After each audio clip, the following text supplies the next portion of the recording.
Bab 3831, Eksplorasi Boneka. Wow, apakah ini tempat jatuhnya makhluk abadi? Sekte yang besar sekali. Semakin kaya, semakin kaya. Pasti ada banyak harta karun di sini. Untungnya kita tidak pergi. Banyak biksu juga bergegas ke pintu masuk gua. Melihat sekte megah di bawah, mereka semua melompat ke girangan. Ouyang Zhenhue juga terkejut dengan pemandangan di depannya. Dia juga tidak menyangka gua itu terhubung dengan sekte sebesar itu. Banyak biksu melompat turun satu demi satu, dan semua orang takjub. Saat ini, Dev dan yang lainnya telah memasuki sekte tersebut. Melihat rumah-rumah bobrok dan bangunan yang runtuh, Dev dipenuhi dengan desahan. Bergembiralah semuanya, hati-hati ada jebakan di sekte ini. Dev tahu bahwa meskipun sekte sebesar itu dihancurkan, masih akan ada jebakan dan sejenisnya di dalam sekte tersebut. Bahkan akan ada formasi yang tersisa. Bagaimanapun, sekte semacam ini harus memiliki formasi pelindung sekte. Saat ini, Ouyang Zhenhue dan yang lainnya sudah menyusul.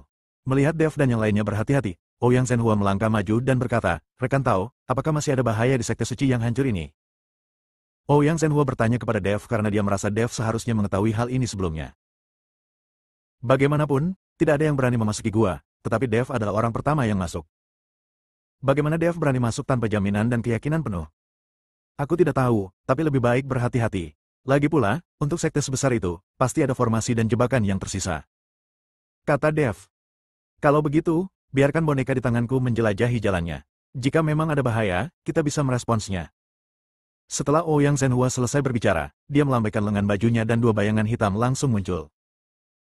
Kemudian mereka berubah menjadi dua boneka setinggi masing-masing orang. Di bawah komando Ouyang Zhenhue, mereka mulai perlahan-lahan bergerak lebih dalam ke dalam sekte tersebut. Hierarki sekte suci janji sangat ketat, yang dapat dilihat dengan melihat bangunan sekte tersebut. Tepat setelah memasuki sekte, ada ruangan yang relatif rendah, meskipun ada yang runtuh, ada pula yang masih utuh. Ini seharusnya menjadi tempat di mana murid biasa tinggal. Dan semakin jauh Anda masuk ke dalam, semakin tinggi dan berat rumahnya. Setelah melewati ruangan rendah itu, halaman independen muncul satu persatu. Ini seharusnya menjadi tempat tinggal beberapa murid senior sekte tersebut. Orang-orang ini memiliki ruang budidaya mandiri. Dev dan yang lainnya menemukan halaman yang relatif lengkap, lalu dengan hati-hati membuka pintu dan masuk. Tapi saat kedua boneka itu berjalan melewati pintu, mereka tiba-tiba meledak tanpa peringatan. Boneka padat itu berubah menjadi sampah dalam sekejap. Adegan ini mengejutkan semua orang. Jika tidak ada boneka yang perlu diperiksa di depan kita, orang yang masuk lebih dulu mungkin sudah mati sekarang. Formasi yang sangat kuat. Sudah berapa tahun berada di sini? Masih sangat kuat. Kata Ouyang Zhenhue dengan rasa takut yang masih ada. Dev mengerutkan kening, matanya penuh kesungguhan. Jika halaman murid dilindungi oleh formasi seperti itu, maka aula utama sekte di belakangnya, serta para tetua di belakang sekte dan kediaman master sekte, apakah mereka masih dapat menyelidikinya? Semuanya, tolong jangan bergerak. Coba saya lihat berapa banyak lingkaran sihir yang ada di halaman ini. Dev ingin tahu bagaimana formasi sihir yang dibentuk oleh sekte surgawi berbeda dari formasi sihir saat ini. Bagaimanapun, sekte suci janji telah dihancurkan entah berapa tahun.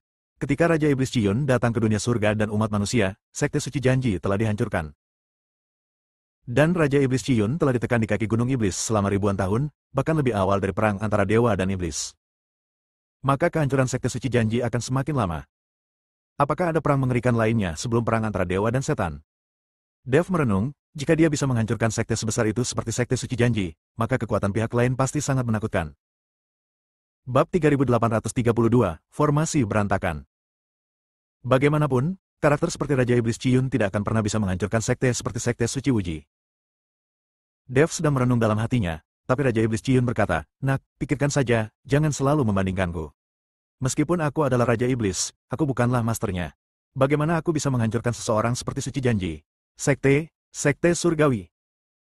Meskipun aku tidak bisa menghancurkan sekte besar di dunia surga seperti sekte suci janji, jika aku kembali ke wujud asliku dan menghancurkan sekte di dunia surga dan manusia, itu akan mudah." Dev terdiam beberapa saat, dia hanya memikirkannya. Raja Iblis Ciyun sebenarnya tidak senang, dan dia sangat ingin menyelamatkan mukanya.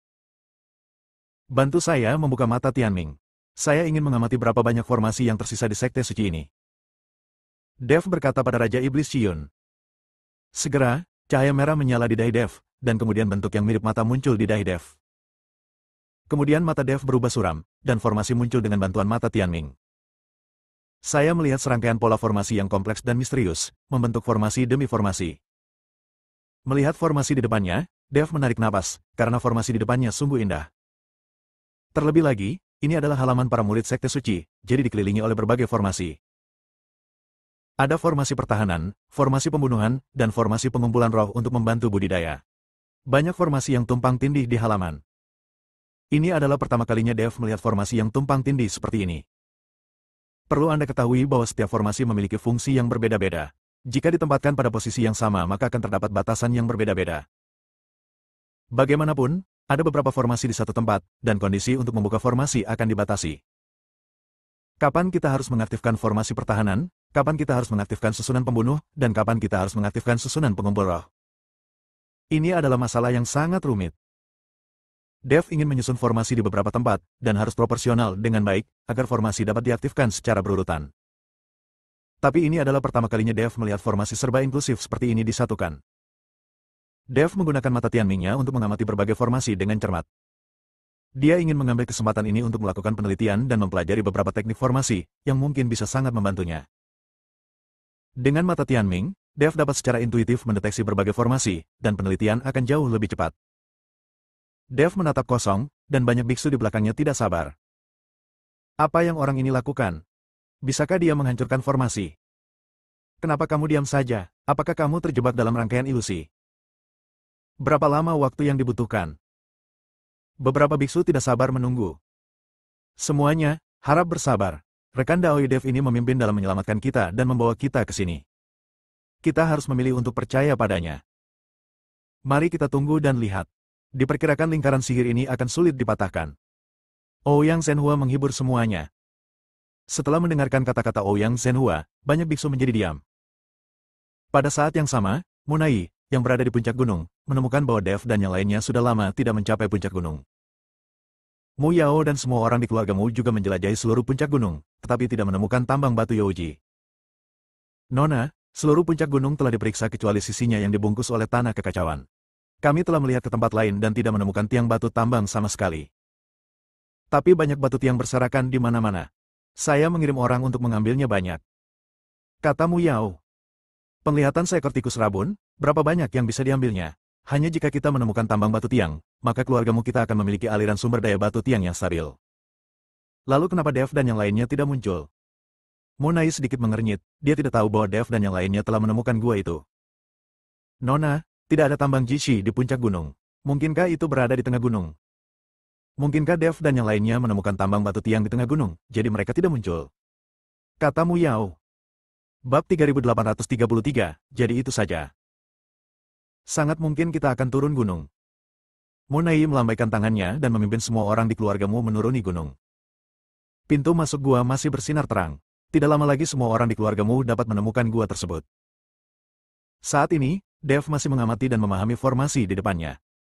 Tiba-tiba Dev bergerak, lalu berjalan menuju halaman. Setelah melihat ini, Binglu dan yang lainnya buru-buru melangkah maju dan meraih Dev. Tuan Dev, ini berbahaya, jangan impulsif. Kedua boneka itu berubah menjadi sampah dalam sekejap. Dev pasti akan berada dalam bahaya jika dia berani masuk seperti ini. Ouyang Shenhua dan yang lainnya juga dikejutkan oleh Dev. Rekan Daoi Dev, jika Anda menemukan cara untuk menghancurkan formasi, kita dapat mencobanya bersama. Anda tidak boleh memasukinya sendirian, itu terlalu berbahaya. Kedua bonekaku berubah menjadi sampah dalam sekejap. Mereka terbuat dari batu hitam yang sangat langka dan sangat keras, tapi tetap tidak bisa menahannya. Jangan ambil risiko. Ouyang Shenhua juga menasihati Dev. Dev memiliki tubuh fana dan tidak memiliki perlindungan sama sekali. Jika dia masuk seperti ini, bukankah dia mencari kematian? Binglu dan yang lainnya menghentikan Dev mengambil risiko apapun. Jangan khawatir, jika aku tidak yakin, aku tidak akan bertindak mudah. Dev tersenyum ringan, lalu melewati Binglu dan yang lainnya. Binglu, Lan Yingying, dan orang suci lainnya memandang Dev dengan gugup. Meskipun Dev mengatakan dia percaya diri, mereka tetap gugup. Jika ada yang salah dengan Dev, mereka tahu apa yang akan terjadi pada mereka. Di wilayah kutub ini, tanpa perlindungan Dev, mereka tidak akan bisa keluar sama sekali. Dan tanpa Dev, saya tidak tahu apa yang akan dilakukan para biksu di depan saya ini. Siapa yang tidak tergiur dengan wanita anggun dan cantik? Anda tidak boleh memiliki niat untuk menyakiti orang lain, dan Anda harus memiliki niat untuk menjaga orang lain. Para biksu ini semua telah melihat betapa kuatnya Dev, sehingga mereka dapat menekan pikiran nafsu di dalam hati mereka. Namun jika sesuatu yang tidak terduga terjadi pada Dev, siapa yang dapat menjamin bahwa orang-orang ini tidak akan mengambil tindakan terhadap Binglu dan lainnya? Di hadapan publik, di tengah ketegangan Binglu dan lainnya, Dev memasuki halaman. Tapi adegan boneka tidak muncul, Dev baik-baik saja, dan formasi di halaman sepertinya tidak bereaksi. Entah itu Binglu atau Ouyang Zhenhua, mereka semua tampak terkejut. Mereka tidak tahu metode apa yang digunakan Dev untuk menghentikan pengaktifan formasi ini. Dev berjalan ke halaman, telapak tangannya terangkat, seolah sedang mencari sesuatu. Segera, Dev tersenyum tipis. Begitu, tidak heran begitu banyak formasi yang dapat diintegrasikan bersama tanpa batasan aktivasi apapun. Dev menemukan bahwa aktivasi formasi ini ditentukan berdasarkan aura. Aura para biksu telah dimasukkan ke dalam formasi ini. Formasi secara otomatis akan dinilai berdasarkan auranya. Orang yang memasuki aura akan masuk dan susunan pengumpul roh akan terbuka, memungkinkan orang untuk berlatih dengan cepat. Dan jika nafas penyusup tidak dimasukkan ke dalam formasi, formasi pertahanan dan formasi pembunuhan akan diaktifkan pada saat yang sama untuk memblokir penyusup. Hal ini sangat menyentuh hati Dev. Lagi pula, setelah banyak master formasi mengatur formasi, hanya mereka yang dapat bergerak bebas dalam formasi, dan yang lain tidak dapat menggunakan formasi tersebut. Khusus untuk penggabungan berbagai formasi, akan lebih mudah menggunakan nafas untuk menentukan kapan harus mengaktifkan formasi yang mana. Adapun cara memasukkan nafas ini, selama nafas dimasukkan, meskipun master formasi tidak ada, orang yang nafasnya dimasukkan dapat bergerak bebas dalam formasi. Ini adalah metode yang bagus. Setelah Dev mempelajari metode ini, dia dapat menyusun berbagai formasi dan kemudian memasukkan nafasnya. Formasi ini dapat dikontrol oleh banyak orang yang memasukkan nafasnya. Dev memahami prinsipnya dan mampu memecahkan formasi satu demi satu seperti bebek di air. Bab 3834, Formasi. Hanya butuh seperempat jam bagi Dev untuk melucuti formasi. Oke, kamu boleh masuk, kata Dev setelah menghancurkan formasi. Setelah melihat ini, Binglu dan yang lainnya dengan hati-hati berjalan ke halaman dan menemukan bahwa tidak ada formasi yang diaktifkan. Baru pada saat itulah saya merasa lega sepenuhnya. Ouyang Zhenhua dan yang lainnya juga mengikuti ke halaman. Halaman ini masih utuh dan belum rusak akibat pertempuran. Meski halamannya tidak besar, namun tata ruangnya sangat masuk akal, termasuk ruang latihan, ruang alkimia, dan bahkan ruang belajar kecil. Saat masuk, ada banyak kertas rune di dalamnya. Ada pena cinnabar untuk mengukir rune di atas meja, serta berbagai cat.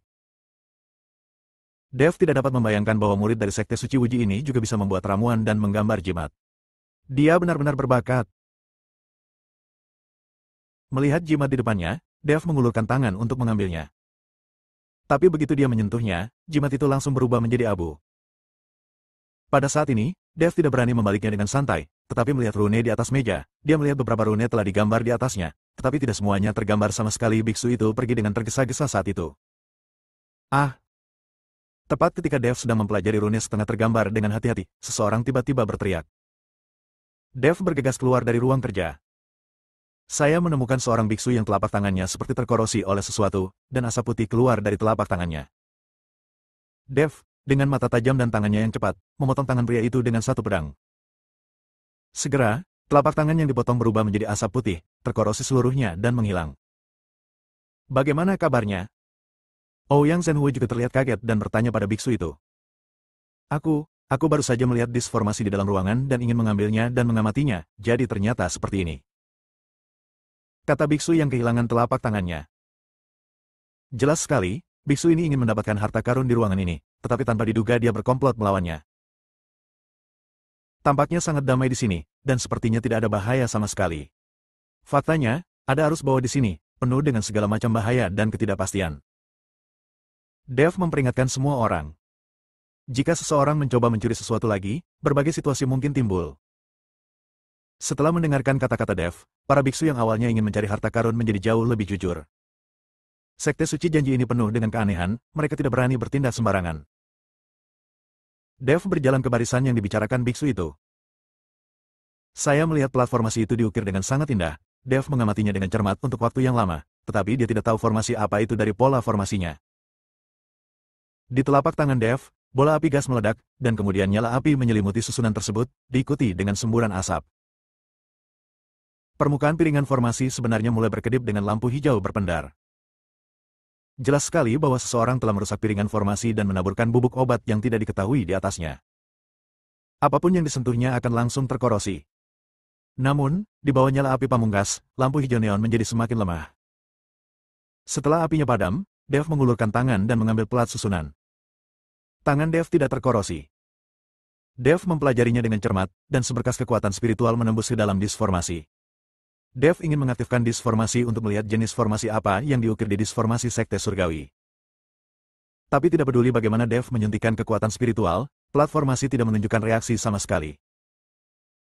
Melihat ini, Dev hanya bisa menyimpan susunannya dan mempelajarinya dengan cermat ketika dia punya waktu. Bagaimanapun, ini juga merupakan susunan dari Sekte Alam Surga, yang sangat penting untuk penelitian. Melihat Dev menyimpan disformasi, meskipun banyak biksu yang iri, tidak ada yang mengatakan apapun. Lagi pula, jika bukan karena Dev, mereka bahkan tidak akan bisa memasuki halaman ini. Dev meliriknya dengan mata Tianming dan menemukan bahwa tidak ada bubuk beracun pada barang lainnya, jadi dia berkata, ini adalah Sekte Tianji, jadi ada beberapa hal yang sangat berharga. Anda dapat menemukan apa yang Anda butuhkan. Dev mengambil plat formasi, tapi dia tidak bisa membiarkan Ouyang Shenhua dan yang lainnya tidak mendapatkan apa-apa. Dev tidak egois. Bab 3835, celupkan ke dalam urin juga merupakan air suci. Rekan Daoi Dev, apakah ada jebakan dalam hal ini? Ouyang Shenhua bertanya dengan cemas. Senior, jangan khawatir. Saya sudah memeriksanya. Tidak apa-apa. Begitu Dev selesai berbicara, semua orang mulai mengerumuni barang-barang di ruangan itu. Saya berharap saya bisa memindahkan seluruh halaman. Dev keluar dari halaman dan menemukan halaman lain yang terpelihara dengan baik untuk diamati. Setelah mengamati, Dev menyadari bahwa formasi di setiap halaman tidak terhubung. Formasi tersebut seharusnya dibuat oleh para biksu di setiap halaman sendiri.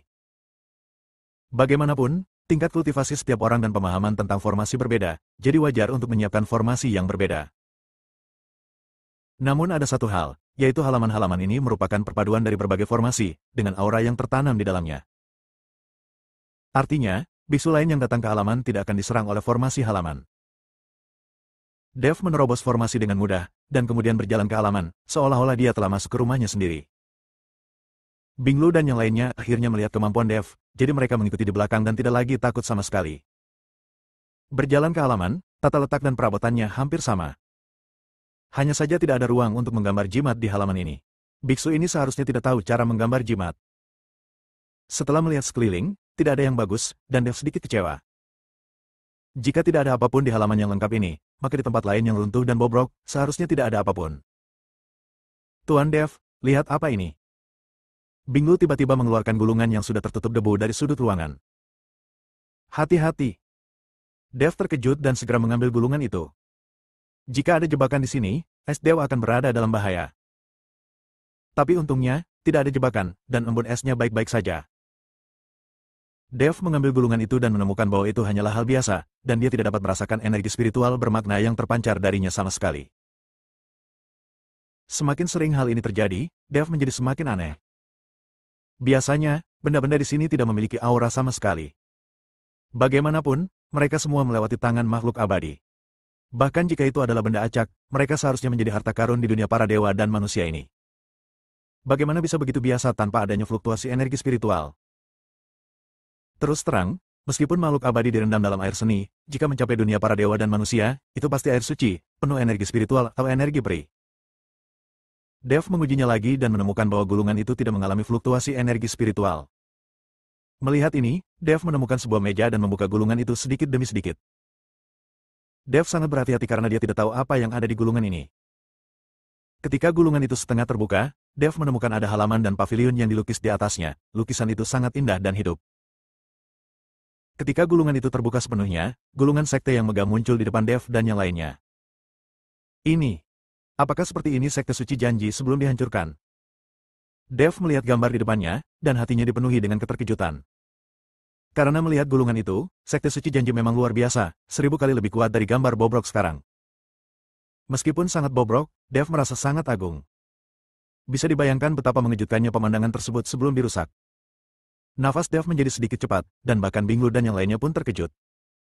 Sekte suci janji yang megah penuh sesak dengan orang-orang begitu meriah. Dan semua orang di atas juga terlihat hidup, seolah-olah mereka hidup. Ternyata sekte suci janji begitu mulia di masa lalu. Sayang sekali. Dev hanya bisa menghela nafas. Sekte yang begitu mulia juga telah tenggelam dalam sungai panjang sejarah. Jika bukan karena Raja Iblis Shiyun, Dev tidak akan bisa menemukannya di sini dikuburkan, dan mungkin generasi mendatang tidak akan mengetahuinya lagi. Ada sekte seperti Sekte Suci Wuji.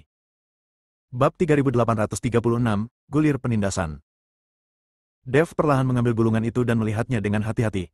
Bahkan halaman tempat Dev berada terlukis dengan jelas di atasnya.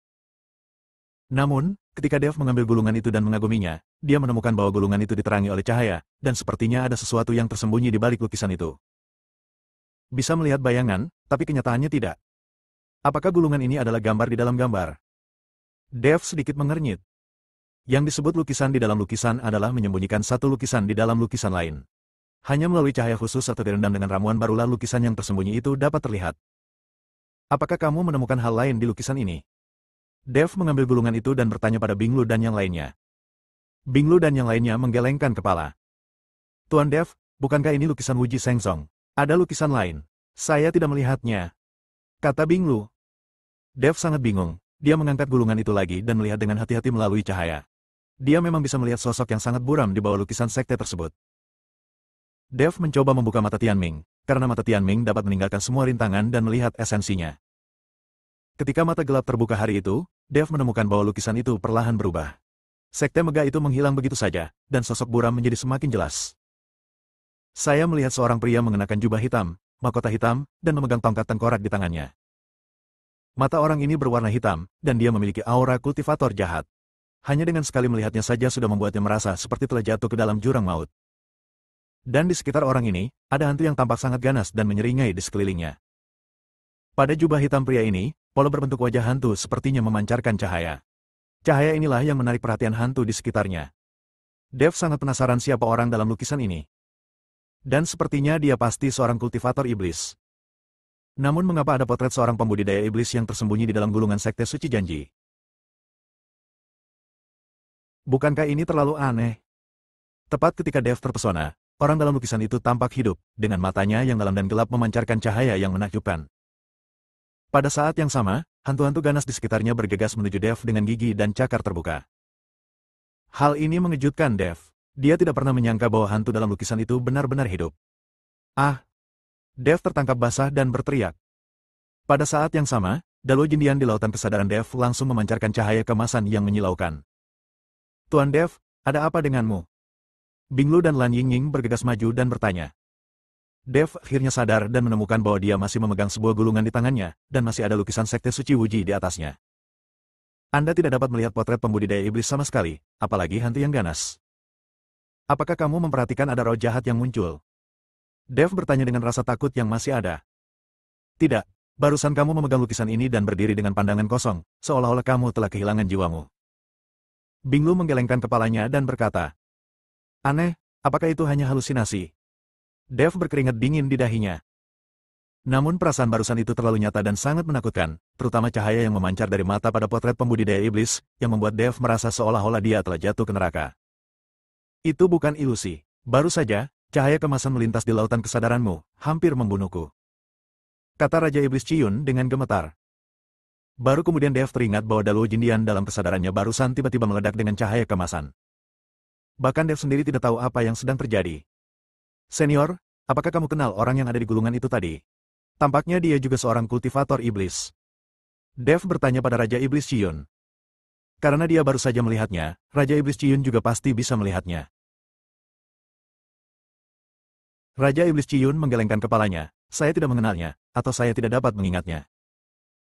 Namun, orang ini jelas-jelas ditekan oleh sekte suci janji dalam gulungan itu, dan gambar sekte yang dilukis di atasnya digunakan untuk penindasan. Bab 3837, Lubang Dalam. Ketika Dev mendengarkan kata-kata Raja Iblis Ciyun, dia terlihat semakin bingung dan bingung. Jika gulungan ini adalah benda penekan, kenapa tidak ada fluktuasi energi spiritual sama sekali? Dan bagaimana gulungan iblis penindas ini bisa muncul di halaman murid biasa? Ini tidak masuk akal. Biasanya, ini harus ditempatkan di ruangan paling ketat di seluruh sekte. Meskipun Dev tidak berbicara, Raja Iblis Ciyun juga mengetahui pertanyaan Dev. Saya kira alasan mengapa gulungan ini tidak memiliki fluktuasi energi spiritual adalah untuk mencegah siapapun mendeteksinya. Pasti ada seseorang yang ingin menyelamatkan orang yang tertekan oleh gulungan ini. Itulah mengapa Sekte Suci Wuji membuat gulungan ini sehingga tidak ada fluktuasi energi spiritual sama sekali. Sulit bagi orang untuk menemukan bahwa gulungan tanpa fluktuasi energi spiritual akan menjadi hal yang menekan. Itu juga ditempatkan di kamar murid biasa, mungkin untuk membingungkan pihak lain.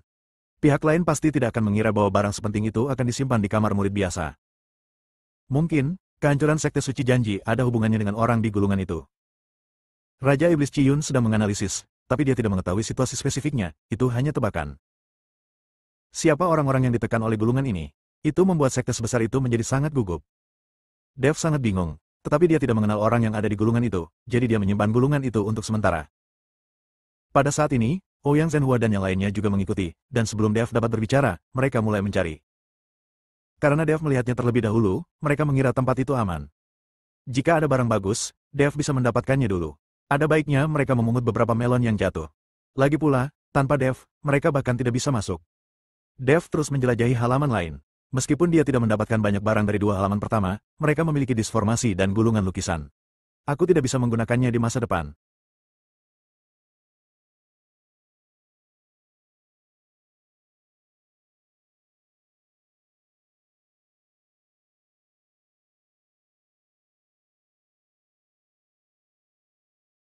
Dev memimpin Binglu dan yang lainnya jauh ke dalam sekte tersebut.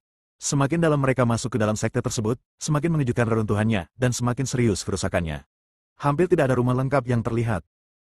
Tapi yang membuat Dev sedikit aneh adalah ketika dia masuk jauh ke dalam wilayah sekte tersebut, dia tidak melihat satu tubuh pun. Bahkan jika mayatnya membusuk setelah bertahun-tahun, tulang-tulang Suese masih bisa tersisa. Tapi Anda bahkan tidak bisa melihat tulangnya. Ini sangat aneh. Dazon yang dulu makmur kini dalam kondisi bobrok. Aula utama Sekte Suci Janji juga tiba-tiba runtuh, dan di posisi aula utama, terdapat lubang yang dalam dengan radius beberapa mil, seolah-olah terkena sesuatu dengan keras.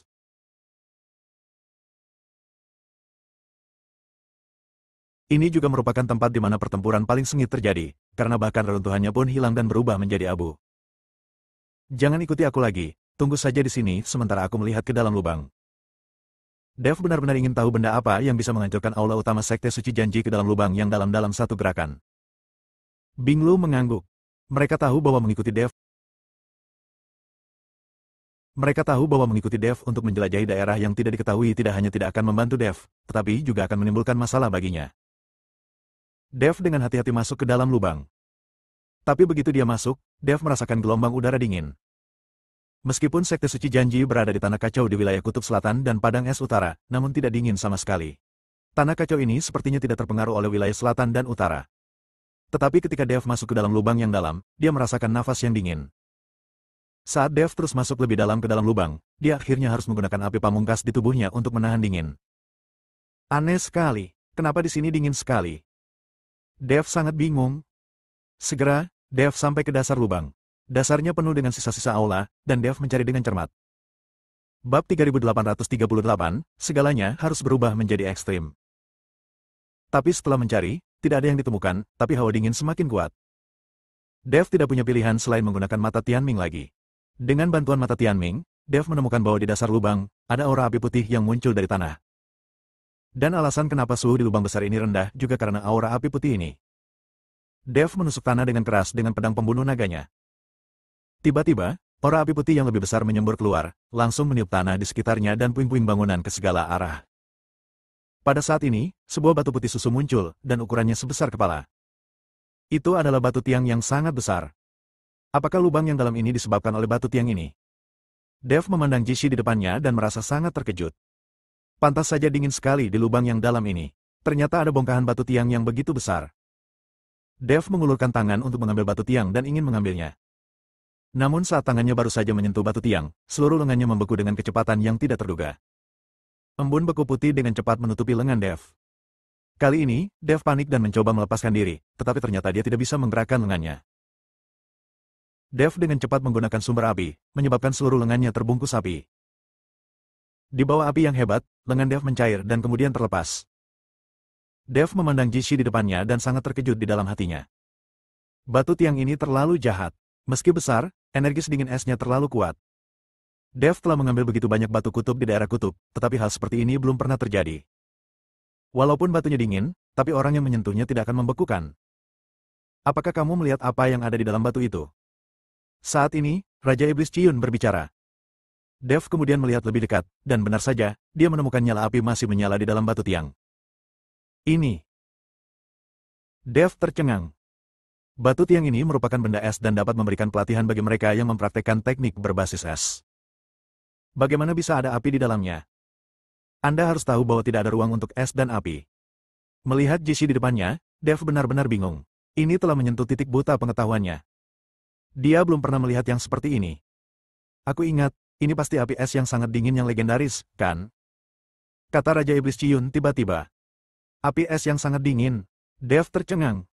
Api es yang sangat dingin ini sebenarnya adalah sejenis api pamungkas. Namun, dikatakan bahwa api es yang sangat dingin ini lahir di tempat terdingin di surga.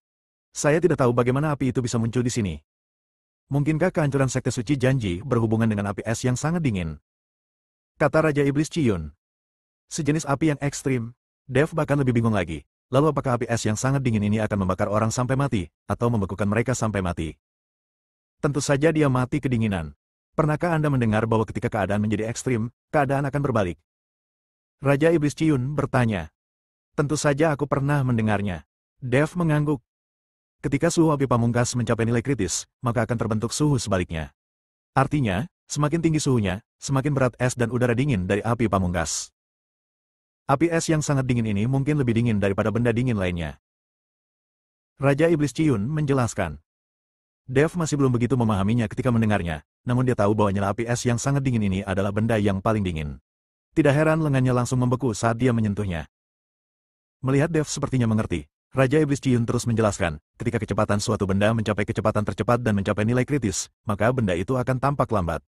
Di mata semua orang, kecepatannya akan menjadi sangat cepat. Begitu pula di mata benda itu, segala sesuatunya lambat, termasuk aliran waktu dan jarak dalam ruang. Sudah kubilang banyak, kamu tidak bisa mencernanya. Kamu hanya perlu ingat bahwa nyala api es yang sangat dingin ini adalah yang terdingin. Dev mengangguk, dia sepertinya mengerti sedikit. Sekarang Dev tiba-tiba merasa bahwa menempatkan Raja Iblis Ciyun di lautan kesadarannya adalah pilihan yang bijaksana. Bab 3839, Jangan Gugup. Dev tidak ingin Raja Iblis Ciyun kembali ke tubuh fisiknya, dia ingin tetap berada di lautan kesadarannya sendiri dan menjadi wadah pemikirnya sendiri. Nak, jangan beri aku ide apapun. Aku tidak akan tinggal di lautan kesadaranmu selamanya. Jika kamu berani menjebakku, aku akan bertarung sampai mati dan meledakkan lautan kesadaranmu. Raja Iblis Ciyun mengancam Dev. Faktanya, Raja Iblis Ciyun hanyalah sebuah ancaman. Jika dia bisa meledakkan lautan kesadaran Dev, dia tidak harus tinggal bersama Dev dan akan mengendalikan Dev sejak lama. Daluo Jindian dalam kesadaran Dev membuatnya takut setengah mati ketika cahaya kemasan muncul. Dia juga ingin meledakkan kesadaran Dev. Senior, aku baru memikirkannya, jangan gugup. Dev berkata sambil tersenyum. Nak, aku tidak pernah menyangka kamu akan dijebak oleh seorang anak kecil yang telah melampaui alam kesengsaraan. Api es yang sangat dingin ini juga merupakan jenis api pamungkas. Anda harus bisa menyerapnya. Jika Anda menyerap dan memurnikannya, maka Anda akan memiliki 3 jenis api pamungkas. Kata Raja Iblis Ciyun pada Dev. Bagaimana cara memperbaikinya? Sentuhan ini membekukanku. Dev terdiam. Jangan takut, kamu memiliki Ultimate Fire Essence. Itu bisa membekukanmu sampai mati. Jika itu tidak berhasil, aku bisa menggunakan Ultimate Fire Essence untuk menyerap api es yang sangat dingin. Tapi sayang sekali. Kata Raja Iblis Ciyun. Dev mengangguk setelah mendengar ini, lalu mengambil pedang pembunuh naga dan menebas keras batu tiang di depannya. Dia perlu melepaskan api es yang sangat dingin terlebih dahulu agar bisa dimurnikan dengan lebih baik. Boom! Dengan suara keras, batu ekstrim itu hancur seketika, dan nyala api es yang sangat dingin melonjak ke udara. Api es yang sangat dingin ini sepertinya memiliki kehidupan. Setelah melepaskan diri dari batu yang ekstrim, ia dengan cepat mencoba melarikan diri. Dev melompat dan menangkap api es yang sangat dingin di telapak tangannya. Api es yang sangat dingin berkobar, dan udara dingin langsung menyelimuti Dev. Melihat ini, Dev dengan cepat mengerahkan sumber api utama di tubuhnya. Pada saat ini, tubuh Dev dikelilingi oleh api, namun meski begitu, tubuhnya dengan cepat membentuk embun beku, hampir berubah menjadi manusia es. Dev mengertakkan giginya, bintang asli di tubuhnya terus berkedip, dan kekuatan isap yang besar menyedot api es yang sangat dingin ke dalam tubuhnya. Jian Bingqian sedang berjuang keras, seolah dia tidak ingin dimurnikan oleh Dev sama sekali. Saat Dev menyerap api es yang sangat dingin, roh apinya sudah siap. Jika begitu api es yang sangat dingin memasuki tubuh, dia tidak dapat menyerap dan memurnikannya, maka dia hanya dapat menelan esensi api untuk menyerapnya. Jika tidak, Dev takut dia akan berubah menjadi patung es, dan dia tidak akan pernah bisa untuk melepaskannya. Saat api es yang sangat dingin memasuki tubuh Dev, udara sedingin es mulai menyebar dengan ganas di dalam tubuh Dev, seolah membekukan seluruh tubuh Dev. Api inti bumi Dev dan api iblis juga berenang di tubuhnya, terbungkus dalam api es yang sangat dingin. Tiga api pamungkas mulai mengejar dan bertarung di tubuh Dev. Jika tubuh fisik Dev tidak cukup kuat, dia pasti sudah tertelan sekarang. Pada saat ini, tubuh Dev tertutup es dan dia berdiri kosong di dasar lubang. Dev tampak tidak bergerak, tetapi pertempuran sengit telah terjadi di dalam dirinya. Binglu dan yang lainnya terkejut saat melihat Dev membeku. Tepat ketika mereka ingin memasuki lubang untuk menyelamatkan Dev, mereka menemukan bahwa udara dingin di dalam lubang sangat luar biasa. Bahkan keterampilan berbasis es yang mereka latih tidak mampu menahan udara dingin. Binglu dan yang lainnya hanya bisa menonton dengan cemas dan tak berdaya dari atas lubang. Tepat ketika Dev menjinakkan dan memurnikan api es yang sangat dingin, Munai telah memimpin Muyao dan yang lainnya ke Sekte Suci Janji. Nona, ini terlalu besar. Saya tidak menyangka ada begitu banyak yang tersembunyi di puncak gunung ini. Muyao memandang Sekte Suci Janji di depannya dan tercengang. Ini bukan di pegunungan, ini di tanah kekacauan. Pernahkah kamu melihat aliran waktu dan ruang yang konstan di langit di atas sekte tersebut? Munai menatap Sekte Suci Janji, matanya dipenuhi dengan keterkejutan. Bab 3840, Terkubur. Nona, sepertinya orang-orang dari Dev juga ada di sini. Kita tertinggal. Sebaiknya kita segera turun. Pasti ada banyak harta karun di sekte sebesar ini. Muyao tidak bisa menunggu lebih lama lagi. Munai mengangguk dan berkata, turun, tapi hati-hati. Dengan sekte besar yang tersembunyi di sini, pasti ada banyak jebakan di dalamnya. Setelah Munai memperingatkannya, dia melompat turun duluan. Memasuki Sekte Suci Janji yang megah, keluargamu juga terkejut. Melihat halaman lengkapnya, Muyao juga membawanya untuk mencari. Sayang sekali halaman ini telah digeledah, dan tidak ada hal baik yang ditemukan. Nona, pekarangan ini jelas telah dirusak.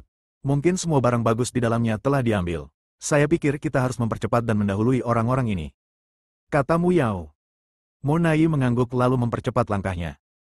Segera, Munai dan yang lainnya bertemu dengan Ouyang Shenhua dan yang lainnya. Kedua pihak hanya bertemu satu sama lain dan tidak berkomunikasi. Sister Binglu, keluargamu ada di sini. Pada saat ini, seorang suci berkata kepada Binglu dengan panik. Saat ini, orang-orang dari keluargamu sedang bergegas, tetapi Dev masih membeku di dasar lubang. Jika seseorang dari keluargamu menemukannya, itu akan menjadi masalah besar. Apa yang harus saya lakukan? Binglu juga panik. Mereka bukan tandingan keluargamu. Jika Dev ditemukan oleh mereka, Dev juga akan berada dalam bahaya. Tepat ketika Binglu sedang kebingungan, Lan Yingying berkata, mari kita kubur Tuan Dev dulu agar keluargamu tidak menemukannya. Setelah keluargamu pergi, kami akan memikirkan cara untuk menyelamatkan Tuan Dev. Binglu mengangguk setelah mendengar ini. Jadi beberapa orang bergabung, dan hembusan udara sedingin es menghantam tepi lubang. Tanah berjatuhan satu demi satu, dan Dev segera terkubur. Melihat Dev dimakamkan, Binglu dan yang lainnya buru-buru pergi, mencari reruntuhan untuk disembunyikan. Saat Binglu dan yang lainnya pergi, Munai membawa orang-orang ke sana. Melihat lubang yang dalam di depannya, matanya penuh dengan keterkejutan. Tampaknya sekte ini mengalami pukulan besar. Saya berharap beberapa harta yang utuh dapat ditinggalkan. Setelah hanya berhenti sejenak, Munai memimpin keluargamu mengelilingi lubang dan terus berjalan lebih jauh ke dalam sekte tersebut. Hanya setelah melihat keluargamu pergi barulah Binglu dan yang lainnya berani keluar. Apa yang harus saya lakukan? Melihat Dev dikuburkan, beberapa orang merasa malu lagi.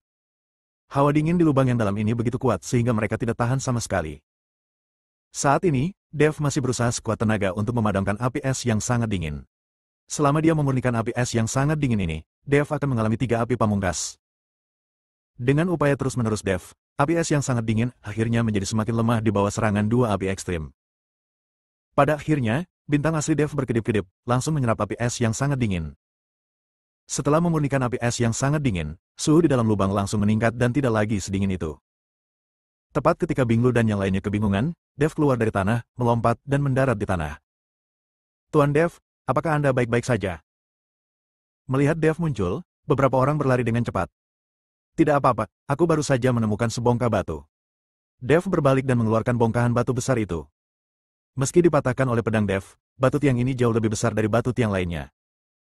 Terlebih lagi, batu ekstrim ini pernah dibungkus dengan api es yang sangat dingin, sehingga lebih membantu budidaya Binglu dan yang lainnya.